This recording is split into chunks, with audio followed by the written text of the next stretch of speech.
غدیر قم میں تم موجود تھے، کیا تم نے وہ حدیث نہیں سنی؟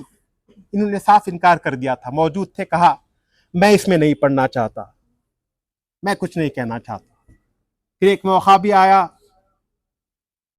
بعد میں جمل کا، پوچھا کہ کون حق پہ، کہا یہ چیزوں میں نہیں پڑھتا، مجھے کچھ نہیں چاہیے۔ کہا صفین میں تم کس کی طرفداری کرو گے؟ مجھے اس سے دور رکھو، میں نہیں آتا۔ خاموشی اختیار کرنا بہت بڑی مخالفت ہے۔ میں آپ سے عرض کروں، جیسا کہ کہا جاتا ہے کہ جب کسی سے آپ کا مقابلہ ہوتا ہے، کسی سے لڑائی جھگڑا ہو، جو بھی ہو، خدا نہ کرے ایسا کبھی ہو، تو دشمن کی باتوں کو آپ بھول جاتے ہیں، لیکن دوستوں کے چپ رہنے کو، خاموشی کو آپ ہر وقت یاد رکھتے ہیں۔ تو حقیقت میں ایسا ہوا کہ جب موقع آتا، اتفاق سے چونکہ سرکار کے غلام کے صاحبزادے تھے، یہ اور بات ہے کہ جتنے دوسرے غلام تھے، حضرت سلمان فارسی ہو یا حضرت بلال ہو، یہ اہل بیت کے در ہی پر پڑے ہوئے تھے، لیکن ان کا مزاج کچھ مختلف تھا۔ بہرحال 60,000 درہم، اب آج کل کے آپ لگا لیے 60 کروڑ روپے کم سے کم، درہم یا دینار، ان کا قرضہ ہو گیا تھا، اور ان کی طبیعت تھوڑی ناساز ہو گئی۔ جتنے قرضدار تھے سب گھر پر آ گئے کہ ہمارے قرضے کو واپس کرو۔ پریشان ہو کے گھر سے باہر نہیں نکل سکتے، بیمار ہیں، کیا کیا جائے؟ کوئی صورت نہیں ملتی، کسی سے قرضہ لے کر ان کا قرضہ ادا نہیں کر سکتے۔ اسی پسو پیش میں تھے، سمجھ گئے کہ ایک ہی شخص مجھے اس پریشانی سے نکال سکتا ہے، اور وہ کوئی نہیں بلکہ شہزاد رسول، جگر گوش رسول، سبط رسول مولا حسین ہے۔ آپ کا وقت تھا، انہوں نے اپنے غلام کو بھیجا جا کر حضور سے معروضہ کرنا کہ میری میراث پرسی کے لیے تشریف لائے، میں بیمار ہوں۔ اب امام حسین کا معاملہ، سخاوت کا معاملہ جانتے ہیں کہ انہوں نے کیا کیا۔ جب سنا کہ بیمار ہے تو مولا حسین تشریف لے گئے۔ اب نظر نہیں ملا سکتے تھے حضرت اسامہ، مگر انہوں نے کہا میں جانتا ہوں میں نے آپ کے والد ماجد کے ساتھ بہت زیادتی کی ہے، میں جانتا ہوں میں نے یہ کیا، میں نے یہ کیا، میں نے یہ کیا، میں نے یہ کیا، لیکن میں یہ بھی جانتا ہوں اگر کوئی معاف کر سکتے ہیں تو آپ ہی معاف کر سکتے ہیں۔ اچھا، صرف معافی کی بات نہیں، بلکہ کہا کہ میرے اوپر قرضہ ہے، پر آپ جانتے ہیں کہ میں قرضداروں میں گھرا ہوا ہوں، بہت بدنام ہو گیا ہوں، اب آپ ہی مجھے اس سے نجات دلائیں۔ مولا حسین نے اپنے کسی غلام سے کہا کہ ان کا جو قرضہ ہے وہ ادا کر دیا جائے۔ مخالف کے ساتھ مولا حسین کا یہ رویہ، تو آپ سمجھ لیجئے کوئی بھی ہو اگر اس در پر حاضر ہو جائے تو اسے شفاعت مل جائے انشاءاللہ تعالی۔ ہم نعت، منقبت، سلام سنیں گے، پھر اس کے بعد تبرکات مولا حسین کی ولادت کی خوشی میں عشائیہ آپ کو پیش کیا جائے گا۔ اللہ رب العزت سے دعا ہے حضور خاتم النبیین، ختم المرسلین، رحمت للعالمین، احمد مصطفیٰ محمد مصطفیٰ صلی اللہ علیہ وسلم کے صدقے طفیل جن کلمات کو میں نے آپ کے سامنے ان کی ساتھ حاصل کی ہے، ان پر قائم رہنے کی توفیق عطا فرما۔ وآخر دعوانا الحمدللہ رب العالمین۔